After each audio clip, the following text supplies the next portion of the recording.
tricycle driver iti ili ti pidiganabra na tukol ti duasa ka na. Kalpasana na dung party kurong-kurong tiin maneho na tricycle. Agsubli ni Bridget Mayor.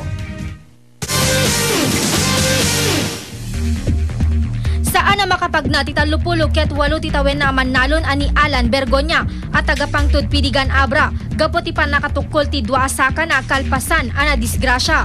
Naglugan ni Bergonya iti tricycle nga inmaneho ti pagayam na ani Jason Pascual. Naggapo dagito iti poblasyon ti pidigan ken mapandag itulod ti pasahero. Apag isumit anak asin nabet da tinapaspas sa kalalaw wenno kurong-kurong nga inmaneho ni Arman Apari. Naawanan kontrol ti manibela ni Apari, idi makadanon kadaytoy agkurba adalan. Imagaw ti linya iso anadungpar na ti tricycle. Iwan ko pipin na kama, dahil doon kalalaw. Damdam basit di kumamay kadwa. Ubertay kan na kama di may isa.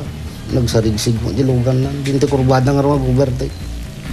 So nasabuin na kami may mo dyan na di tricycle. Ni Bergonya nakatugaw iti likod ti tricycle driver ti napakaruan. Saan met anasugatan ti driver na ken ti maysapay a pasahero iti uneg. Iti investigasyon, nakainom ti driver ti kurong-kurong ani Arman Apari. Makilindin ba dayto iti kasaruno na alugan. Bi kurbada, medyo imagaw iso na nga ako. Naiso ti nakadumparan na dato irusi nga alugan, ma'am. Napaspas talaga dito? Napaspas, ma'am, ta ka. Medyo pinaspasan natin sa tagkikinamat da ka nung nagitay duwa nga tricycle nga pano.